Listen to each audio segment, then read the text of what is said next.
गेल्या आठवड्यात मुंबईत होतो. हो, हो. आणि मुंबईला गेलो की मी काही लोकांना भेटत असतो मी. खरं आहे. अनिल गायकवाड किंवा भूषण किंवा आणखीन कोणी आहेत काही लोक. तर भूषण आणि मला वाटलं अनिल गायकवाडनी पण एक प्रश्न मला विचारला. तिथून मी सुरुवात करतो बोलायला. आणि तुमच्याशी मी त्याच्यावर थोडंसं डिस्कस केलेलं आहे. अं, सुनील साळवींशी पण बोललो, संदीप सदाफुलेंशी पण बोललो, अशोक मस्केंशी बोललो की नाही मला आठवत नाही, परंतु त्यांना विषय माहिती आहे बराचसा. ते फार जुने प्रॅक्टिशनर आहेत, जुने जुनी जुनी जुने साधक आहेत. बऱ्याच दिवसापासून सती विषयाशी ते कनेक्टेड आहेत, म्हणजे लॉकडाऊनच्या आधीपासूनच. एक प्रश्न मला विचारला भूषण सोनवणे. सतीची प्रॅक्टिस समजली, लक्षात आली, मधून मधून जमते पण. पण मन भटकतं, आणि ते जास्त भटकतं, आणि ते परत लवकर सतीवर येत नाही. म्हणजे जागृतीच्या मोडला ते येत नाही, जागृतीच्या अवस्थेत ते येत नाही. आणि मग अचानक ते सापडतं आणि ते सुरू होतं. परत भरकटतं, परत आपण प्रॅक्टिस करतो, परत शोधतो, परत येतो. असं हे आत बाहेर येणं जाणं आहे ना, हे आत बाहेर अप डाऊन. येणं जाणं आहे. हं. कारण सतीमध्ये येणं म्हणजे आतमध्ये येणं आहे, स्वतःशी कनेक्ट होणं आहे, जीवनाशी अस्तित्वाशी कनेक्ट होणं आहे. या बॉडी माइंड नामरूप अस्तित्व ज्याला म्हटलंय, त्या बॉडी माइंडशी आपण कनेक्ट होतो. तो सतीचा मुख्य मुद्दा आहे. आणि भरकटणं जे आहे ते आपलं सर्वसाधारणपणे इंद्रियांचे जे विषय आहेत त्याच्यामध्ये भरकटणं आहे. आणि इंद्रियांचे विषय म्हणजे डोळे, कान, नाक, जीभ, त्वचा आणि मनातले विचार. आता मनातले विचार पण इंद्रियांचेच विषय असतात जनरली, किंवा मग मेमरीतले विषय असतात, आपल्या मेमरीतले संस्कारातले विषय असतात. तो एक मनातली जी विचार प्रक्रिया आहे, थिंकिंग प्रोसेस, त्याचा तो विषय असतो. थिंकिंग प्रोसेस मधला विषय, किंवा एक विषय नसतो, अनेक विषय असतात. आणि अनेक विषय असतात म्हणून मन भरकटतं. आणि मन भरकटतं म्हणजे मी असं म्हणतो की जे जे विषय डोक्यात येतात, मनात येतात, किंवा जे जे विषय इंद्रियांच्या समोर येतात, म्हणजे जे दिसतं, ऐकू येतं, गंध, चव, स्पर्श, इंद्रियांचे जे जे विषय, ज्या ज्या विषयांच्या संपर्कात मन येतं, त्यातले काही विषय असे असतात की तिथं मन जाऊन अटॅच होतं. कारण ते त्याला पाहिजे असतं. म्हणजे इच्छा, ज्या गोष्टींची इच्छा असते, म्हणजे आवडीच्या असतात, त्या गोष्टी आवडीच्या असतात, जे विषय आवडीचे असतात त्याच्याशी मन अटॅच होतं. आणि ज्या गोष्टी नावडीच्या असतात त्याच्याशी पण मन अटॅच होतं. एखादी गोष्ट आवडत नसली, तिच्याविषयी समजा द्वेष असेल, राग असेल, चीड असेल, तर ती गोष्ट मन सोडत नाही, ती गोष्ट पण चघळत बसतं. म्हणजे द्वेषाचा विषय पण मन सोडत नाही, आणि लोभाचा तर नाही सोडत. जे पाहिजे आणि नको, ह्या दोन्ही गोष्टी ज्या असतात, ते दोन्ही पुल्स जे आहेत, ओढाताण जी असते मनाची ओढाताण, ही दोन गोष्टीमध्ये असते जनरली, लोभ आणि द्वेष. पाहिजे, नको, पाहिजे, पाहिजे, पाहिजे, पाहिजे, आणखीन पाहिजे, जास्त पाहिजे, खूप पाहिजे, अति पाहिजे, कायमचं पाहिजे, टिकून राहिलं पाहिजे. याच्यामध्ये मन अडकलेलं असतं. आणि नको, नको, नकोच, अजिबात नको. हे नष्ट झालं पाहिजे, खतम झालं पाहिजे, त्याचं अस्तित्व नको. मला ते नको, मला ते हे नको, मला हे पाहिजे. हे नको, नको आणि पाहिजे. हा जो, हे जे द्वंद्व आहे, ह्या द्वंद्वामध्ये माइंड व्यस्त असतं. आणि हे जे द्वंद्व असतं, हा इमोशनल फॅक्टर आहे, हे चित्त आहे. आणि ह्याच्यामुळे मन भटकतं, भरकटतं. आणि मग आपण जर जास्त भरकटलो किंवा जास्तच अप्रिय गोष्टी असल्या, तर आपण खूप विचलित होतो, डिस्टर्ब होतो. आणि खूप प्रिय गोष्टी असल्या तरी त्याच्यामध्ये अडकतो. दोन्हीमध्ये अडकणं आहे. तर ह्याच्यामुळे काय होतं, हे विषय जेवढे जास्त असतात तेवढं मन भरकटतं. आणि इकडे आपण सतीचा अभ्यास पण करतो. सतीचं पण आपल्याला महत्व, जागृतीचं महत्व आता थोडं थोडं, थोडं थोडं नाही, बऱ्याच प्रमाणात लक्षात यायला लागलेलं बऱ्याच लोकांच्या, हे मी पाहतोय. सगळेच लोक आपल्या मीटिंग मध्ये नसतात. हे पण आपलं आपण लक्षात घेऊया. जरी आता आपण 5-7 लोक, जरी आता 8 लोक आहोत आपण टोटल इथं, म्हणजे हा आठ आठ लोकच ह्या विषयाचा विचार करतात असं नाही. आपण हे जे रेकॉर्डिंग करतो आणि हे पब्लिश करतो युट्यूब वरून, तर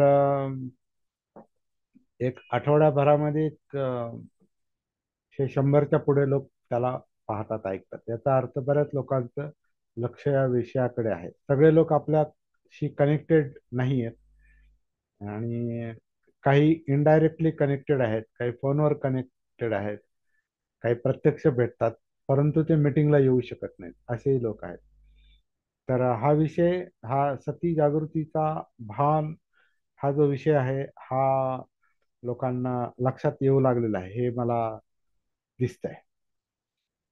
आणि जे लोक प्रामाणिक असतात, प्रामाणिकपणे प्रयत्न करतात, त्यांना जरा हा विषय त्रासदायक पण वाटतो, कारण ते प्रॅक्टिस करतात त्याच्यामध्ये. त्याच्यामध्ये आपण एक निपुण झालं पाहिजे. त्याच्यामध्ये आपण उतरलो पाहिजे सती जागृतीच्या प्रवाहामध्ये, असं ज्यांना वाटतं जेन्युइनली, प्रामाणिकपणे, त्या लोकांना या भटकण्याचा जास्त त्रास होतो, डिस्टर्बन्सचा जास्त त्रास होतो. तर मला जेव्हा प्रश्न विचारला की मन भटकतच जास्त आणि सतीच्या विषयावर येत नाही, तर काय करावं. तर काय झालंय, 2-4 दिवसापूर्वी माझ्या मनात असं एक अशी एक कल्पना आली. तर ती कल्पना म्हणजे आपल्या मागच्या अनेक दिवसांच्या प्रॅक्टिसचा तो परिणाम आहे, सत्रांचा परिणाम आहे. ही कल्पना काय एकाएकी आली नाही, पण एक कल्पना माझ्या डोक्यात आली. भूषणला मी म्हणालो भूषणला मी म्हणालो की स्विच असतं, स्विच, आपलं जे लाईटचं बटन असतं ना, ते बटन किंवा कोणते स्विच जे असतं, ते स्विच आपण ऑन केलं, ते लाईट, फॅन किंवा हा टीव्ही किंवा कॉम्प्युटर लगेच ऑन होतो. त्याच्यामध्ये तो लगेच ते करंट पास होतो आणि ते सुरू होतं काम लगेच. स्विच ऑन केल्याबरोबर लगेचच, इमिजिएट. आणि स्विच ऑन करणं म्हणजे कनेक्टिव्हिटी आहे. स्विच ऑन करणं म्हणजे काय, कनेक्टिव्हिटी आहे. तर सतीच्या जागृतीच्या या प्रॅक्टिसमध्ये, या कार्यशाळेमध्ये ते स्विच आपल्याला सापडलं पाहिजे. तर सिंपल पॉइंट आहे, माझं मत आहे, म्हणजे अनुभवातून मी बोलतो, नुसतं मत नाही, अनुभवातून बोलतो. आणि तो अनुभव तुम्हाला पण कधीतरी येणार, 100%. की ते स्विच आहे, ते स्विच ऑन झालं की आपली सतीचा जो फ्लो आहे, तो फ्लो सगळीकडे संचारतो. सती जागृती जी आहे ती सगळ्या अस्तित्वामध्ये, या जिवंत अस्तित्वामध्ये या कॉन्शियसनेसमध्ये, चित्तामध्ये, मनामध्ये, जाणीवांमध्ये, कायेमध्ये, सगळीकडे ते संचारतं ते जागृती. तर तो स्विच आपल्या लक्षात आला पाहिजे. मग भूषणने विचारलं की मग तो स्विच कुठं आहे? तर माझ्या मनात ती एक 2-3 दिवस आधी कल्पना आली होती आणि ती मी लगेच त्यांना बोलून दाखवली आणि तुमच्याशी पण बोललो काही लोकांशी. ते स्विच जे आहे ते आपल्या पोटामध्ये आहे. आणि पोटामध्ये कुठे आहे त्याचं लोकेशन ॲक्युरेट सांगणं कठीण आहे. पण पोटामध्ये ज्या मुवमेंट चाललेल्या आहेत आनापानच्या निमित्तानं, आनापानच्या निमित्तानं पोटाचं म्हणजे सगळं धडच आकुंचन प्रसरण पावतं हे आपण बऱ्याच वेळा पाहिलेलं आहे. तर त्यातले त्यात पोट जे आहे त्याची फ्लेक्झिबिलिटी जी आहे, लवचिकता जी आहे ती जास्त असते. पोटाची लवचिकता जास्त असते, त्यामुळे त्याचं जे आकुंचन प्रसरण आहे ते पटकन जाणवतं.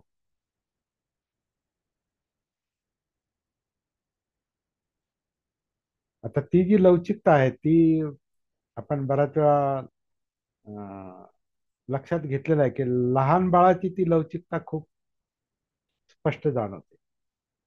जन्मलेले बाळ जेव्हा आपण पाहतो तर त्याच्या पोटाची जी हालचाल असते अनापान साठी, आता फक्त अनापानच नाही त्याच्यात बऱ्याच गोष्टी आहेत, पण एक जे अनापानसाठी ज्याच्या पोटाची जी लवचिकता जी आहे ती स्पष्ट जाणवते.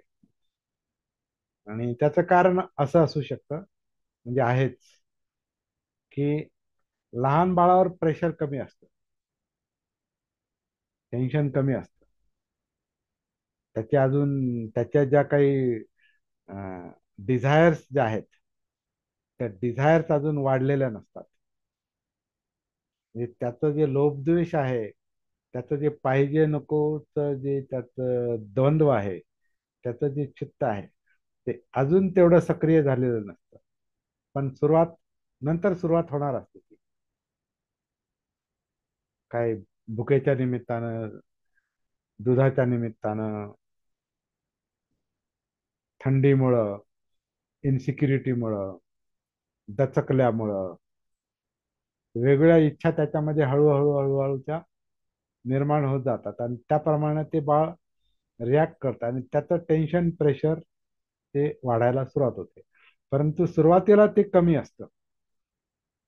सुरुवातीला जर ते कमी असतं याचा अर्थ असा, पोटावरचं प्रेशर कमी असतं. कारण टेन्शनचा परिणाम सगळ्या बॉडीवरच होतो, सगळ्या म्हणजे टॉप टू बॉटम, डोक्यापासून पायापर्यंत सगळ्या शरीरावर ताण येतो. जेव्हा आपण तणावात असतो, टेन्शन मध्ये असतो, तेव्हा आपलं डोकं दुखू शकतं, आपले डोळे पण असे जड पडतात. मला याचा पण अनुभव आहे की माझं हिअरिंग पण त्यांनी कमी झालेलं आहे बऱ्याच वेळा, जेव्हा मी प्रेशर मध्ये असतो, टेन्शन मध्ये असायचो तेव्हा. तर या प्रॅक्टिसमुळे, या साधनेमुळे हिअरिंग मध्ये पण थोडी सुधारणा झालेली आहे. म्हणजे ते काय मूळ पदावर नाही आलं, परंतु टेन्शनमुळे जे माझं हिअरिंग कमी व्हायचं ते प्रमाण आता कमी झालेलं आहे. तर टेन्शनचा, तणावाचा,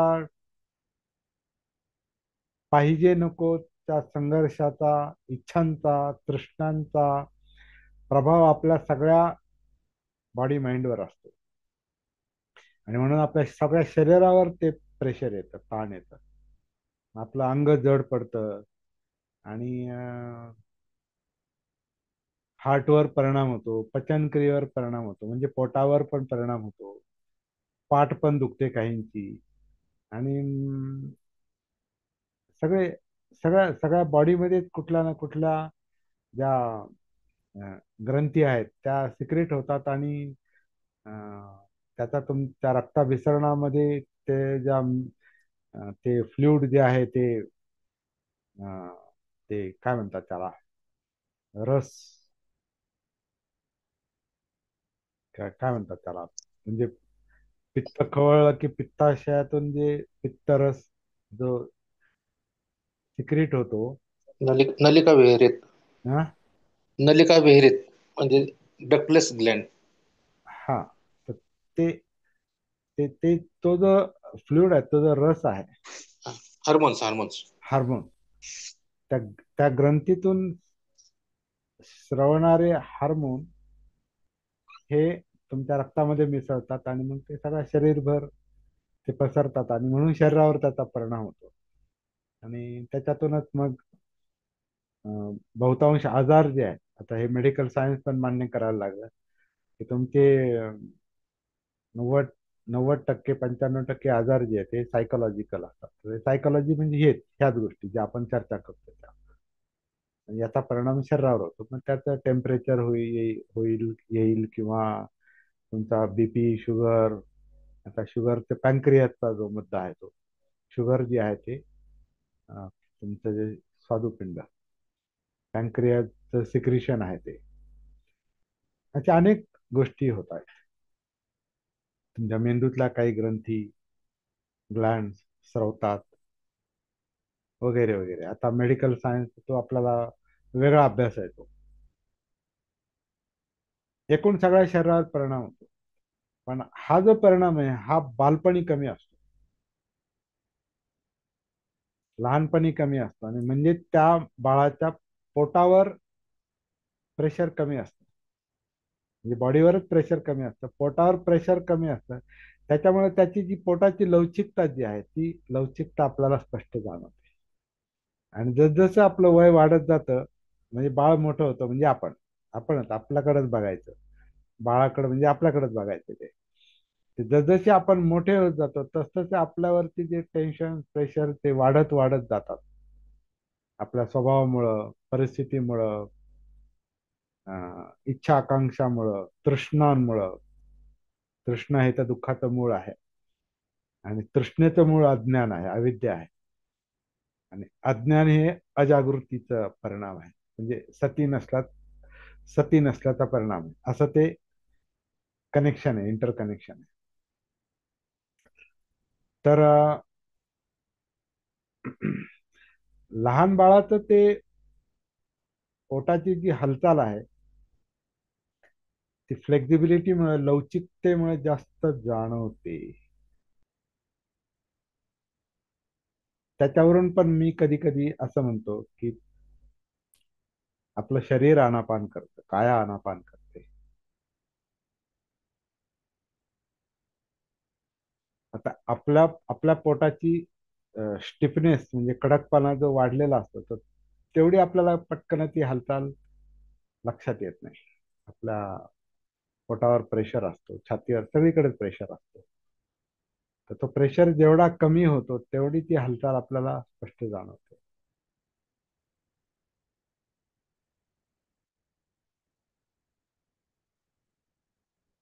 त्या पोटामध्ये तो स्विच आहे, असं मी म्हणतो. ते बटन, ते स्विच जे आहे, म्हणजे ती हालचाल जी आहे, ती जर आपण बारकाईनं ऑब्झर्व केली, आणि त्या आकुंचन प्रसरणामुळे जे आन आणि अपान होतं, नॅचरली, नैसर्गिकपणे, आपोआप, ते आपण करत नाही. अनापान करत नाही, अनापान होतं. इट हॅपन्स, घडतंय ते. मी म्हणतो म्हणून आन होतं आणि अपान होतं म्हणजे श्वासोच्छ्वास चाललाय असं नाही. तो जन्मापासूनच आहे, नैसर्गिक. जन्म झाल्या झाल्या ते सुरुवात होते.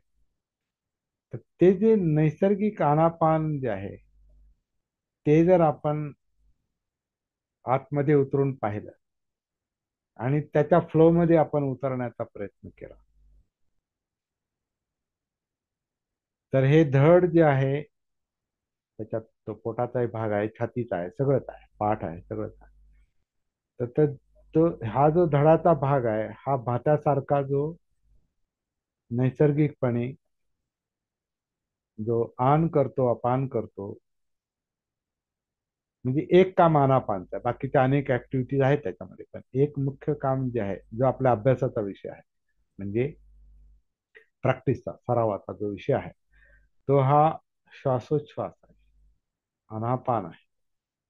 तर हा जो नैसर्गिक आन आणि अपान आतमध्ये चाललेलं असतं.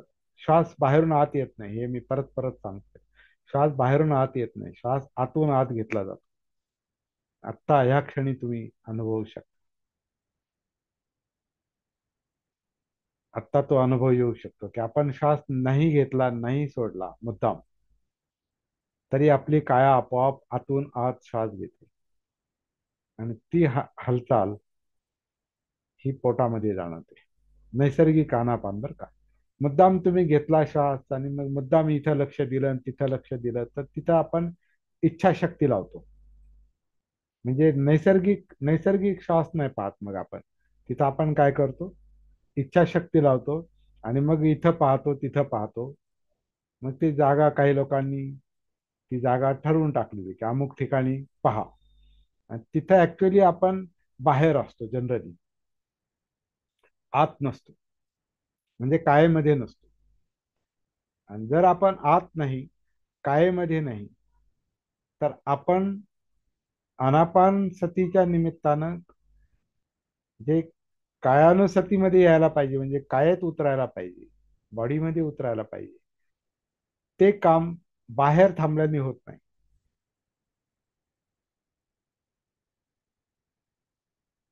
मग असं पहा तसं पहा असा आदेश देण्याची काय आवश्यकता नाही स्वतःला. असं पहा आणि तसं पहा, जसा आहे तसा पहा. आणि ती प्रॅक्टिस आत्ता लगेचच लगेचच करायची आहे. म्हणजे कायमच करायची. पण आत्ता जर आपण विसरलो असू, सती गेली नसेल आता समजा ह्या क्षणी, तर ह्या निमित्तानं लगेच सती येऊ शकते. म्हणजे त्या स्विचशी आपण कनेक्ट होतो पोटामध्ये, कारण ते सोपं आहे म्हणून. नंतर ते स्विच कुठे असेल म्हणजे असं नाही तर तिथंच एक स्विच आहे असं नाही. नंतर ते आपल्याला हॅबिट झाल्यानंतर ती स्विच कुठे पण येऊ शकते. मनात आलं की अनापानसती सुरू किंवा कायानुसती सुरू किंवा वेदनानुसती सुरू किंवा चित्तानुसती सुरू किंवा विचारांची सती, मनोधम्मांची सती सुरू. चालताना चालण्याचं भान, चालण्याची सती, ज्याला आपण वॉकिंग मेडिटेशन म्हणतो. चालताना चालतो याचं भान, पाऊल टाकतो याचं भान, उजवं पाऊल डावं पाऊल, बोलताना बोलण्याचं भान, बसलो असेल तर बसलोय याचं भान, बोलत असलो तर बोलतोय याचं भान, झोपलो असेल तर झोपलोय याचं भान, उठून बसलो तर उठून बसलोय याचं भान, चालायला लागलो तर चालण्याचं भान. म्हणजे त्या चार मुख्य अवस्था आहेत: झोपणं, बसणं, उभं राहणं आणि चालणं. ह्या ज्या चार मुख्य अवस्था आहेत. बाकी मग अनेक अवस्था आहेत, त्याच्यामध्ये बारकावे खूप आहेत.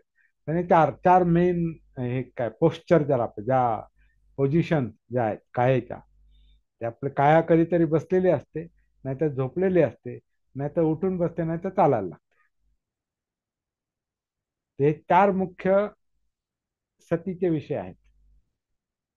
त्याला कायानुसती म्हटलेलं आहे. म्हणजे अं, ह्या ह्या बाहेरच्या ऍक्टिव्हिटीज. कारण हे बसणं, झोपणं, उठणं म्हणजे बसणं, उभं राहणं आणि चालणं, ह्या आउटर ऍक्टिव्हिटीज आहेत, तसं म्हणजे ज्या दिसतात बाहेर. परंतु इनर ऍक्टिव्हिटीज पण आपल्या आतल्या कायेतल्या ज्या काही हालचाली आहेत, त्यातली एक आनापानची आहे, श्वासाची. पण अनेक हालचाली आहेत, है ना. हार्टचा आहे, तुमच्या पचनक्रिया आहेत, आणखीन काही हालचाली आहेत. म्हणजे हार्टमध्ये फक्त हार्टमधली पंपिंग धडधड नाही, तुमचं सर्क्युलेशन पण, तुम्ही तिथं लक्ष गेलं, तुम्ही सतीमध्ये उतरले की एका झटक्यात आपल्याला हे सगळं रक्तप्रवाहाचं एका झटक्यात तो जाणवतो. तो एका झटक्याचा नाही, ते वेगवेगळे आहेत. म्हणजे खालून हार्टमध्ये येणारं रक्त आणि हार्टमधून सर्क्युलेट होणारं रक्त आणि बाहेर पडणारं रक्त, काही वर आणि काही खाली. त्याच्या आता ज्या काही हार्टच्या किती नलिका आहेत, त्या चार पाच किती आहेत, पाच का सहा काय आहेत? किती आहेत? संदीप सर काय सांगता येईल का? किती नलिका आहेत हार्ट मधून निघणाऱ्या?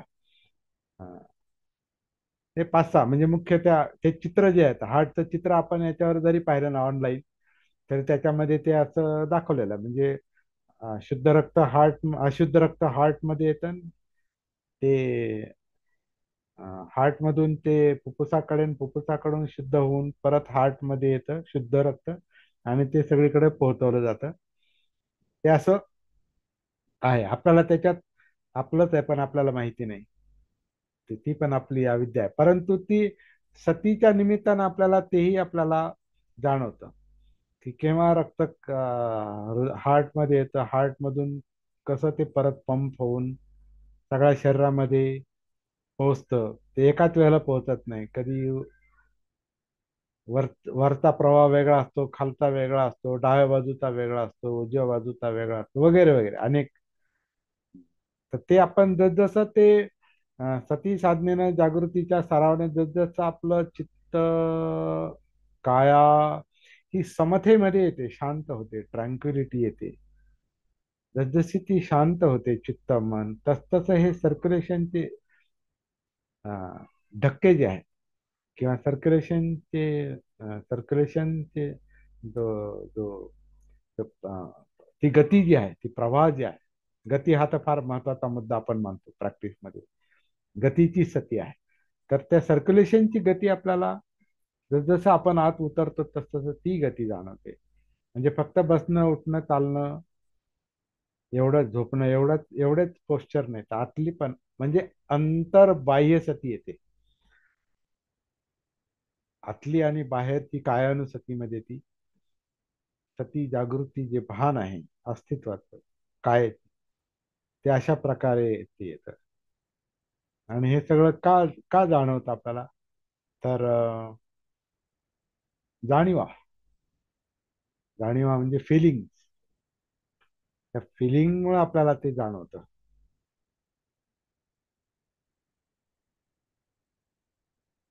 फील होतं ना, आन अपान फील होतं, सर्क्युलेशन फील होतं, धडधड फील होते, विचार फील होतात, दडपण टेन्शन फील होतं, इमोशन्स फील होतात, आनंद फील होतो, दुःख फील होतं. सगळं दुखणं खुपणं सगळं, सुख दुःख हे जे आपल्याला जाणवतं त्या जाणीवांमुळेच, वेदनांमुळेच. तर हे कायेमध्ये आपण उतरल्यानंतर आपल्याला जी काया जाणवते ती वेदनांमुळे जाणवते, फिलिंगमुळे जाणवते, म्हणजे सुखदुःखामुळे जाणवते. आणि त्याच्यामध्ये न्यूट्रल फिलिंग पण आहे, ज्याला असुख दुःख वेदना म्हटलेलं आहे. न्यूट्रल फिलिंग म्हणजे ज्याच्यामध्ये सुख वेदना किंवा दुःख वेदना तीव्र नाही. जिथं तीव्र सुख असतं तिथं ती तीव्रता जाणवते. म्हणजे आपण आनंदाने समजा आपण नाचायला लागलो किंवा झटके द्यायला लागलो. आता काल एक संगीताचा कार्यक्रम मी पाहिला, तर वा, काय म्हणजे एखादं जो रिदम जो तिथं आपल्याला अनुभवायला येतो, अरे काय काय मस्त वाजवलं, ते गिटारचा पीस काय भारी घेतला, किंवा तो जो ठेका आहे बोंगो कोंगो किंवा तबला ढोलक काय भारी उचललं, ते काय भारी थाप मारली. तर त्या ज्या जाणीव आहे त्याच्यात आपल्याला जो आनंद होतो, तो आनंद जो जाणवतो तो त्या फिलिंगमुळे, त्या जाणीवांमुळे. किंवा एखादं गाणं काय बरोबर नाही झालं गाणं, हा हे ते त्याला ते जमलं नाही, ते सूर सूर त्याचा लागला नाही, सूर आणि ताल त्याचा जमला नाही. तर मग आपण ते काय प्रॅक्टिस नाही झाली वाटतं. म्हणजे आपण डिस्टर्ब होण्याचं कारण नाही, पण जर आपल्याला आपलं भान नसेल तर आपण डिस्टर्ब होतो. मग आपण काय म्हणतो, आवडलं नाही, हे असं पाहिजे होतं. आता आपण त्या ठिकाणी उभं राहिल्यावर काय करू हा वेगळा मुद्दा आहे. पण आपल्याला पटकन नावं ठेवायला आवडतं, हा हे याला म्हणता येत नाही गाणं, हा किंवा वाजवणाऱ्याला नीट वाजवता येत नाही. आपण काय करू तो वेगळा मुद्दा आहे. पण तिथे लगे आपण थोडीशी जर भान नसेल आपल्याला आपलं, चीड पण येते. भान आलं तर चीड येत नाही. आपण ऑब्जेक्टिव्हली पाहतो त्याला, काय म्हणतात, वस्तुनिष्ठपणे, वस्तू जसं आहे तसं. नसेल झाली प्रॅक्टिस, किंवा नाही नाही चालला आवाज, किंवा नाही नाही जमला ठेका, किंवा सूरताल नाही जमला, प्रॅक्टिस कमी पडल्या, काही आपण समजून घेतो. अंडरस्टँडिंग येते जागृतीमुळं, सतीमुळे, भानावर आल्यामुळं आपल्याला समज येते, अंडरस्टँडिंग येते, त्याला प्रज्ञा म्हटलेलं आहे. आणि ती प्रज्ञा आली, ती समज आली, की आपण विचलित होत नाही. विचलित होत नाही म्हणजे टेन्शन येत नाही, आणि टेन्शन येत नाही म्हणजे आपल्यावर त्याचा परिणाम होत नाही. म्हणजे सती जागृती जी आहे ते सगळे प्रश्न नॅचरली सोडवते ती. मी तर म्हणतो आपल्याला काहीच करायचं नाही.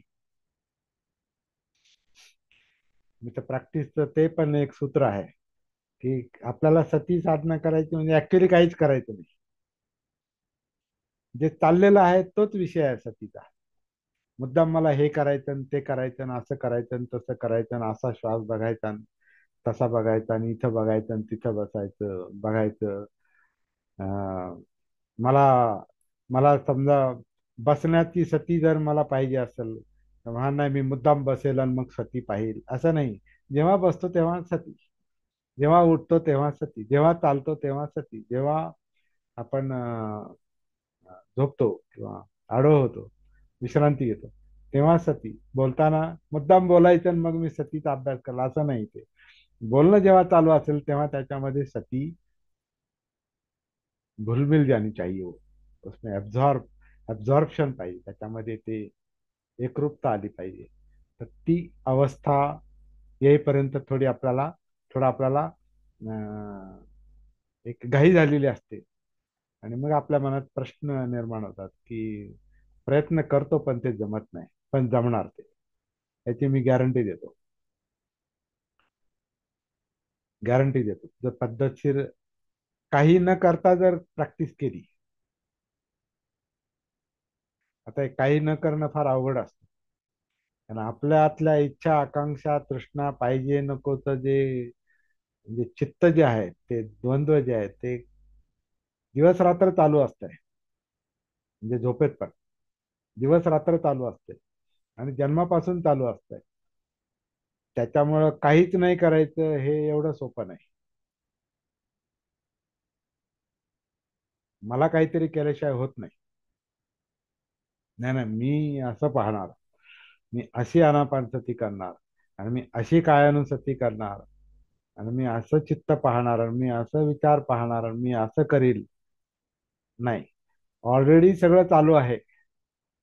जीवन आपण जगतो म्हणजे जीवन जगायचं काम चाललेलं आहे. तुम्ही जगा नाही तर नका जगू, त्या जीवनाच्या जगण्याबरोबर आपण चाललेलो आहोत.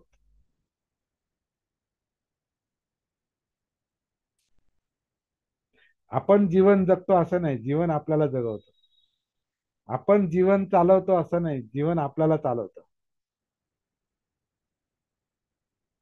तर हे जे काही चाललेलं आहे, हा सगळा भानावर राहून जागृतीपूर्वक सतीनं पाहण्याचा विषय आहे, किंवा अनेक विषय आहेत. सर्वसाधारणपणे त्याची सुरुवात आपण पोटापासून करू शकतो.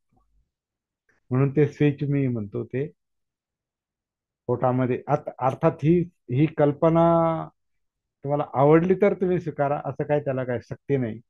तसंच करायला पाहिजे असं काय नाही. कदाचित तुम्हाला वेगळं काही सापडेल, वेगळं सापडू शकतं. म्हणून याच्यातून अनेक टेक्निक ज्या निर्माण झाल्या ना, त्याचं कारण तेच आहे. त्याला लोकांनी ध्यान साधनेचं ध्यान द्या, म्हणजे अटेन्शन द्या, आणि तिथं पहा. असे पण अटेन्शनचे शेकडो हजारो लाखो विषय आहेत, लाखो अक्षरशः. म्हणजे आता काही काही विषय, आता उदाहरणार्थ समजा, अं, एक महायानी ग्रंथ आहे,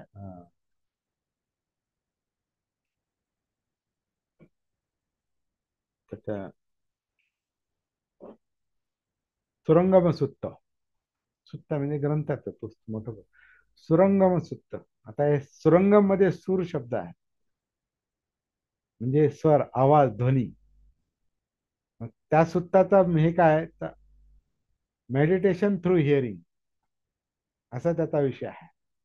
मेडिटेशन थ्रू हिअरिंग याचा अर्थ तुमचं हिअरिंग हा सुद्धा तुमच्या सतीचा विषय असू शकतो.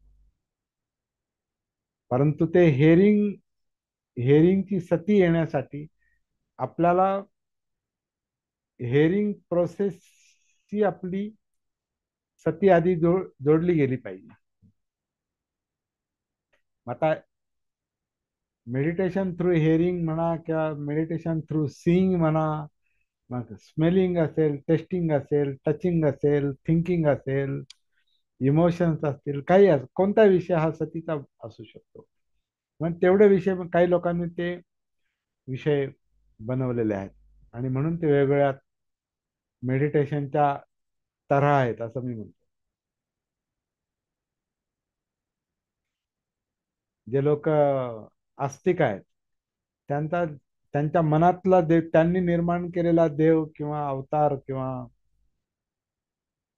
साकार किंवा निराकार जो त्यांचा देव असतो किंवा देवता असते, देवी असते किंवा देवता असते, देव असतो, तो मूर्ती साकार असेल नाही तर निराकार असेल. काहींचे निराकार, निर्गुण ब्रह्म, सगुण ब्रह्म, निर्गुण ब्रह्म, निराकार सगळं, साकार निराकार असे विषय म्हणजे ते मनाचाच विषय आहे. मनानच निर्माण केलेले जे विषय तर ते ध्यानाचे विषय बनतात.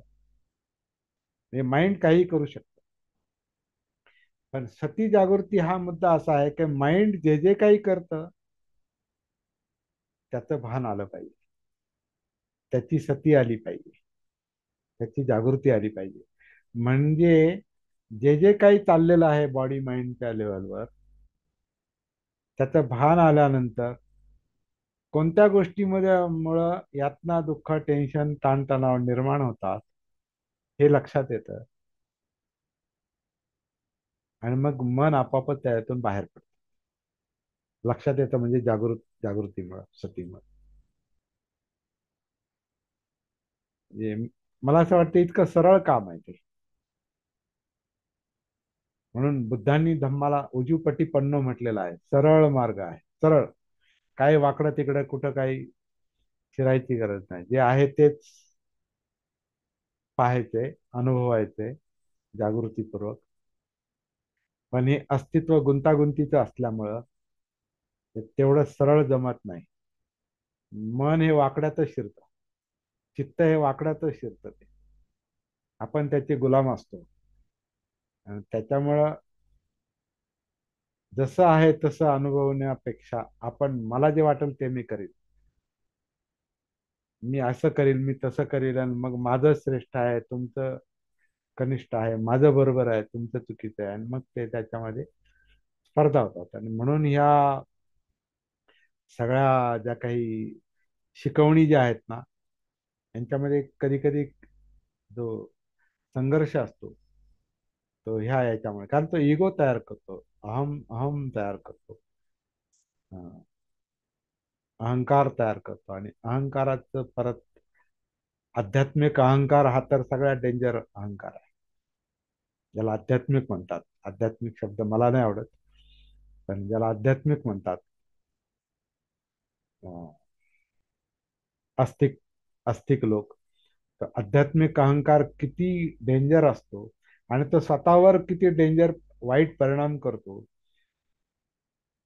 हे आपल्याला पाहायचं असेल तर अलीकडच्या काळात काही धर्मगुरूंनी स्वतःला स्वतःला खतम केलं किंवा काय कुठून उडी मारली किंवा गोळी मारून घेतली किंवा काय काय उपद्व्याप केले, त्याचे ते जे परिणाम भोगतात, तर तो हा आध्यात्मिक अहंकारच आहे. तो स्वतःला सांभाळत आहे कारण भान नाही, त्यामुळे स्वतःला सांभाळता येत नाही. हे सती जागृती हा बुद्धांचा जो वेगळा शोध आहे, हा आपल्यासाठी म्हणजे आपल्या जीवनाचा प्रश्न सोडवण्यासाठी अत्यंत महत्वाचा विषय आहे. तर आजचं आपलं सती धम्मचिंतन इथं मी थांबवतो आणि तुमच्यासाठी मी वेळ देतो. कारण मी पाहिले परत हा मुद्दा परत बोला. हा सर, आध्यात्मिक अहंकार जो आहे हा. तो व्यक्ती स्वतःला त्रास करून घेतो, स्वतःला इजा करू शकतो, पण त्याबरोबर तो दुसऱ्यांना सुद्धा इजा करू शकतो. कारण ते असे लोक तर अगदी अगदी गुंडे मवालीपेक्षा पण खतरनाक असतात वेळप्रसंगी. कारण त्यांचा तो आध्यात्मिक अहंकार तो इतक्या पराकुटीला गेलेला असतो की त्यातून ते बाहेर म्हणजे पडायचं ते म्हणजे पडतच नाही ते. अवघड, त्यांना अवघड जातं ते. अवघड जातं, पडू कारण पडू मी शकतात, ते भानावर हा आले तर पडू शकतात. हा हा बरोबर आहे. जागे जागे झाले तर ते होऊ शकते कारण, हो हो हो. परंतु ते ते प्रॅक्टिस करावं लागेल, ते म्हणजे स्वतःमध्ये वळावं लागेल. मी त्याचा अनुभव घेतला, मला असे लोक भेटले सुद्धा. हा हा हा जे जे तुम्ही आता म्हटले अहंकार, हा आध्यात्मिक अहंकार, हा त्याचा सामना मला झालेला हा. आहे. धन्यवाद. आणि आपल्या जवळचे लोक आहेत ते काही. हा, जवळचे काही अननोन सुद्धा आहेत, असं पण आहे. अननोन पण आहेत. हा हा. हा. बरोबर आहे, बरोबर आहे. असं जे बॉम्ब नैसर्गिक कसं ते मी म्हणतो ते आपण कसं जिथं आपण उभे असतो ना तिथंच बॉम्ब लावण्यासारखं आहे.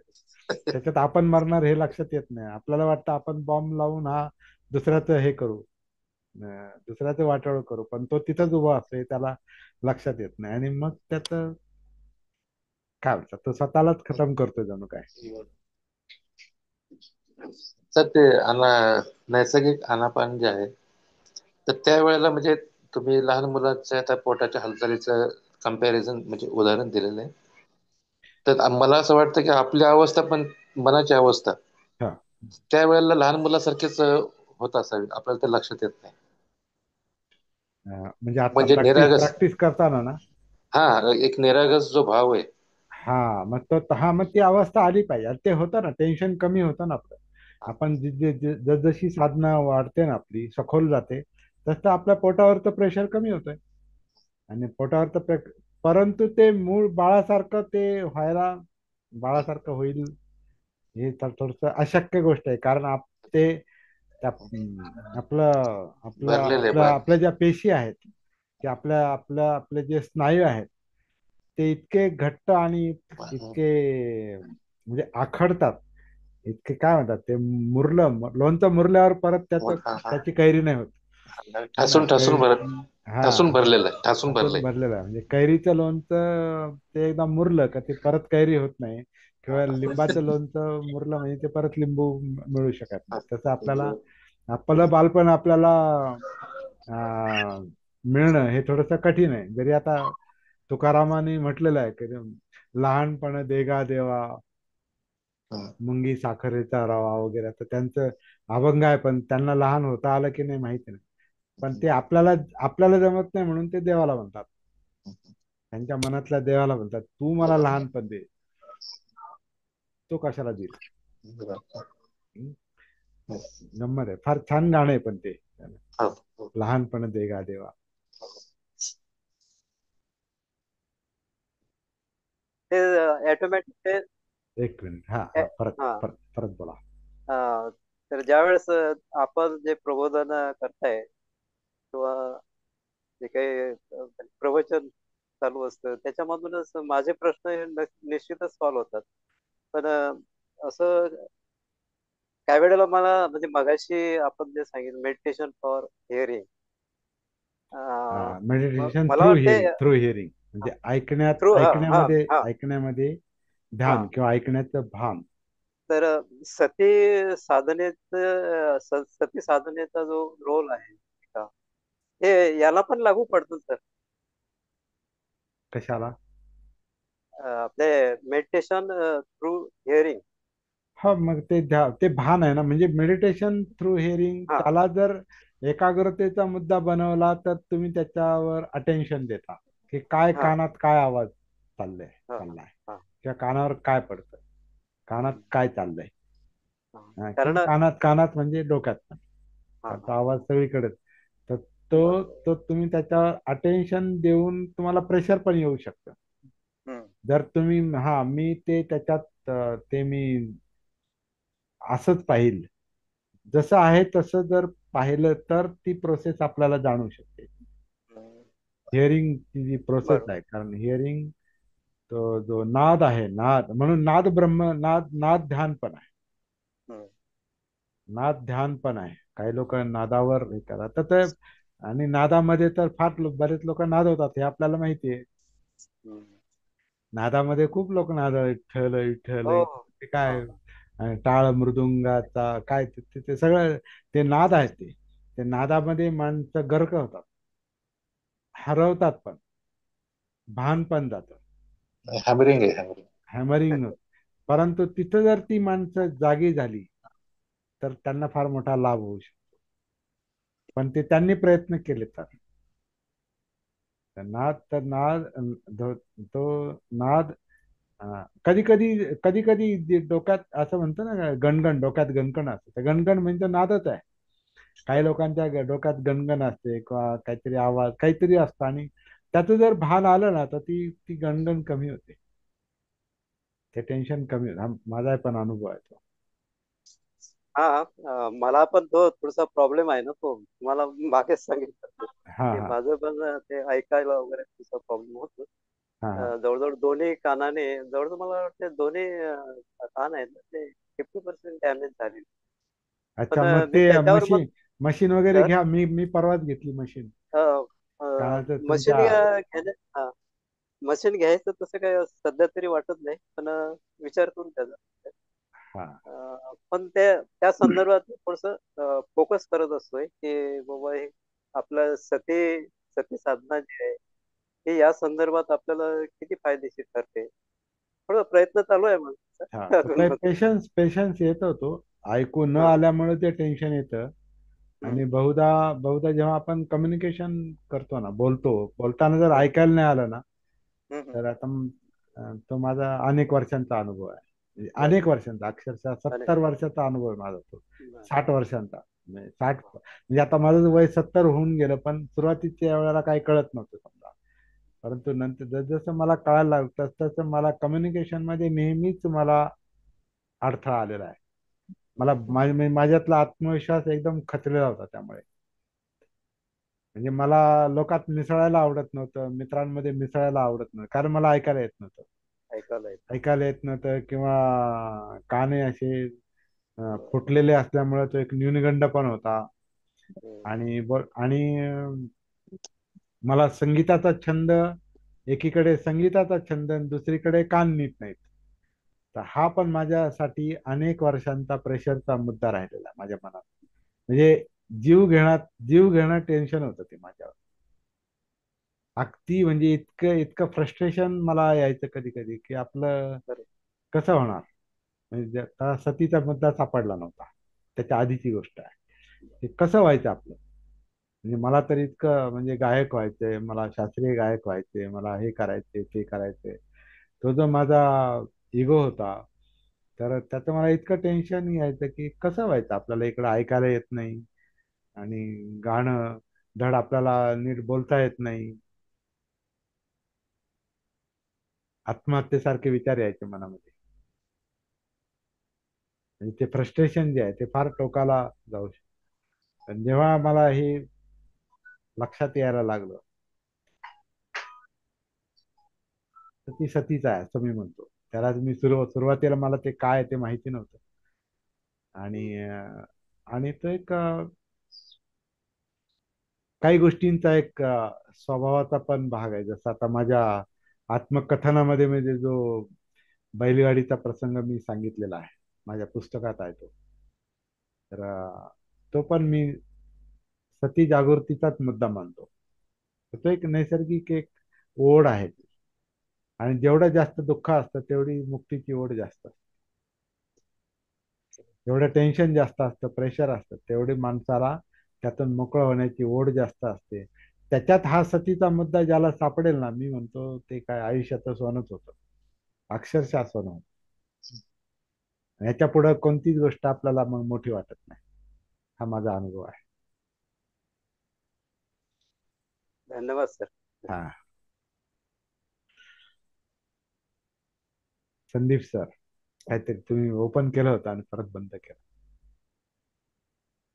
संदीप संदीप सर चिंतनशील आहेत ते पण. नाही, तुम्ही सगळे चिंतन करता. संदीप हा. कमवीर आपण आनापान सती जी आहे ती प्रक्रिया करत असताना नैसर्गिक श्वास हा आपण अनुभवतो. आणि हे अनुभवत असताना आपण त्याकडे एक काय म्हणतात त्याला, तटस्थ म्हणा किंवा सापेक्षतेने आपण त्यांच्याकडे पाहण्याचा प्रयत्न असतो. ही आपल्याला जी सवय आहे की सापेक्षतेने पाहण्याची सवय, तर ती जसं आपण वेगवेगळे मेडिटेशन ध्यानाचे प्रकार सांगितले, त्याच्यामध्ये आपण म्हणू की ध्वनी म्हणा किंवा असे वेगवेगळे आहेत बरेचसे काही अनेक ध्यान. आहेत, काउंटिंग आहे. इव्हन सिटिंग मेडिटेशन आहे, स्लीपिंग मेडिटेशन आहे, वॉकिंग मेडिटेशन आहे. तर ह्याच्यामध्ये महत्वाचा एकच बिंदू वाटतो की त्या प्रक्रियेला सापेक्षतेने पाहणे. निरपेक्ष, हा ती जसा आहे तसा. जी ती जी सापेक्षतेने पाहण्याची एक म्हणजे जी प्रॅक्टिस आहे, ती आनापानसतीने येऊ शकते किंवा वॉकिंग मेडिटेशन येऊ शकते किंवा सिटिंग म्हणा किंवा स्लिपिंग नाही म्हणता येणार, पण वॉकिंग अँड सिटिंग मेडिटेशन बहुधा असं स्लिपिंग पण म्हणता येईल त्याला. स्लिपिंग आहे. पण पण याच्यात सगळ्यामध्ये महत्वाचा स्लिपिंग म्हणजे मुद्दा झोपणं नाही, म्हणजे झोपी जाणं झोपणं नाही. नाही, हा हा, जागृतीने जागृत झोप, हा जागी झोप. जागृतीने त्याच्याकडे पाहणेच, जी प्रक्रिया आहे त्याकडे पाहण्याची.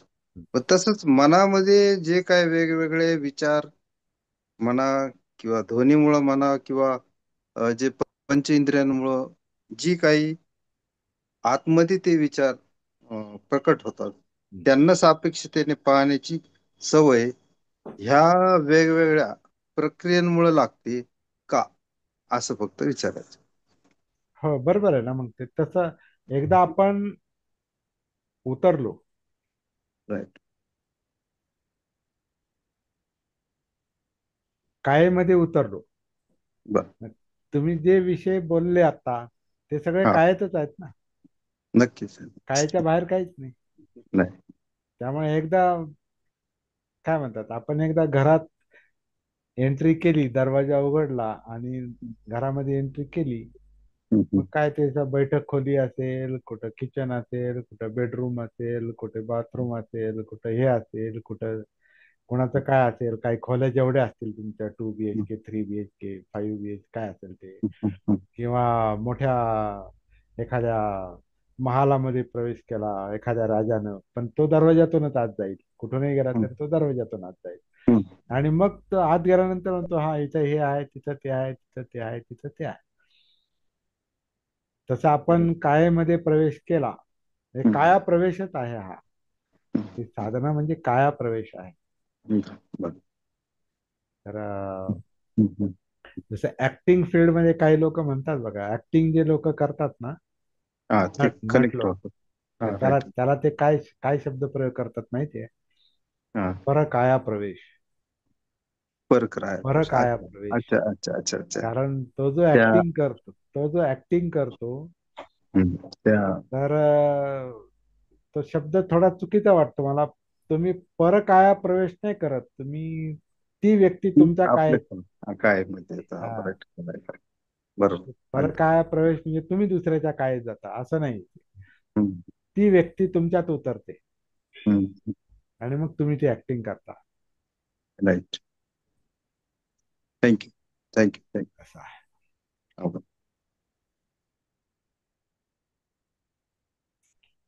तर थांबूया का आज?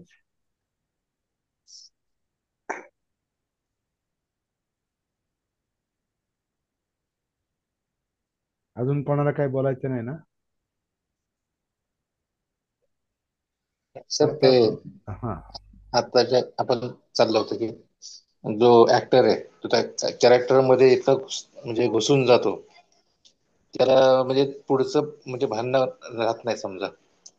तर एखादं कॅरेक्टर समजा असं व्हायलन्स वगैरे या प्रकारचं जर असलं तर त्याच्या हातून काही पण होऊ शकतं समजा, तो जर त्या कॅरेक्टर बाहेर नाही आला तर. आणि पाश्चात्य याच्यामध्ये असे जे लोक त्या भूमिकेमध्ये वाहत जातात त्यांना ते ऍक्टर समजत नाही. कारण ते त्यांचं म्हणणं असं आहे की ते तुम्ही जे म्हणता जागृती, ती जागृती त्याला असली पाहिजे, म्हणजे स्विच ऑन ऑफ त्याला होता आलं पाहिजे. तो जर तो कॅरेक्टर मध्ये जर घुसत असेल तर तो म्हणजे चांगला कलाकार नाही असं त्यांचं म्हणणं आहे. त्याला जागृती नाही म्हणत. हा. जागृती, ध्यान आणि जागृती हे मनाची दोन कार्य आहेत. हा आपल्याला एक विषय लक्षात घ्यावा लागतो, लक्षात आला पाहिजे, त्याच्याशिवाय यातला फरक कळत नाही. मी जे ते आनापानसती सुद्धा छोटं पुस्तक जे दिलंय त्याच्या प्रस्तावनेमध्ये हा मुद्दा मी सती आणि ध्यान याचं मी हे कंपॅरिझन केलेलं आहे, तुलना केलेली आहे. तर ध्यान हे अटेन्शन आहे. आता तुम्ही व्हायोलिनचा मुद्दा काढला तर त्या वाजवण्यावर आणि त्या नादावर त्याचं ध्यान असते आणि तो त्याच्याशी एकरूप होऊन तो त्याला जे काही ज्याला त्याच्यातलं जे काही अंतरप्रेरणा किंवा आतली त्याची जी काही त्याला जे काही प्राप्त झालेलं आहे, त्याला जे काही सूर समजलेले आहे प्रॅक्टिसनं वगैरे, तर त्या ती समज ती त्या ह्याच्यातून त्या वाजवण्यातून तो व्यक्त करतोय तो. आलं का? आणि पण तो त्याच्यामध्ये त्याच्यात तो अडकून पडत असेल तर ते त्याच्या टेन्शनचं कारण बनतं. म्हणून आता बरेचसे कलाकार जर म्हणजे उद्विग्न अवस्थेत जे जातात ना, निराश अवस्थेत, फ्रस्ट्रेशन मध्ये जातात है ना. आता आपण पाहतो काही कलाकार हे आत्महत्या करतात किंवा खूपच म्हणजे एकाकी जीवन जगतात. त्यांना ते म्हणजे समाजामध्ये मिसळणं पण नको वाटतं. तर त्याचं कारण हे असतं की त्यांच्या कलेला त्यांनी अंतिम मानलेलं असतं, ते त्याच्यामध्ये अडकलेले असतात. आणि जे अडकलेले असतात त्याचं त्यांच्यावर टेन्शन असतं, प्रेशर असतं, कारण ती ती त्यांना ती ती त्यांची स्वतःची आयडेंटिटी बनते. ती म्हणजे मी म्हणजे तर कलाकार, मी कलाकार आहे, नाही तो मी माणूस आहे असं नाही म्हणत, मी कलाकार आहे. पण तो आधी माणूस आहे हे विसरतो तो. आणि कलाकार ही त्याची आयडेंटिटी बनल्यामुळे तो त्याचा सेल्फ बनतो, तो त्याचा इगो बनतो, अहंकार बनतो. आणि अहंकार बनल्यामुळं त्याला ती आयडेंटिटी डॅमेज झालेली त्याला सहन होत नाही. आणि ते मग हे जीवनच नको. जर आपल्याला यश मिळत नाही तर मग कशाला जगाय, काय जगून फायदा आहे. म्हणून ते दुसऱ्या टोकाला जातात. तर हे सगळं भान जे आहे ना, हे सती, भान, जागृती ही माणसाला मिळालेली फार मोठी देणगी आहे असं माझं मत आहे. आणि हा बुद्धांचा म्हणजे इतका मोठा शोध आहे हा. बुद्ध म्हणजे जागृती, सम्मा संबुद्ध म्हणजे संपूर्ण जागृत. बुद्ध म्हणजे ध्यान नाही. सिद्धार्थ गौतमांनी ध्यान केलं, बुद्धांनी नाही. बुद्ध म्हणजे जागृती, जागृतीतूनच त्यांना बुद्धगयेमध्ये तो शोध लागलेला आहे असं मला आता ते परत परत परत वाटतंय. आणि ते कन्फर्म होत चाललेलं आहे माझ्या माझ्या पातळीवर तरी. मला ते कन्फर्म होत चाललेलं, म्हणजे संदिग्धता नाही, असं असेल का नसेल का तसं नाही, असंच असंच असलं पाहिजे ते.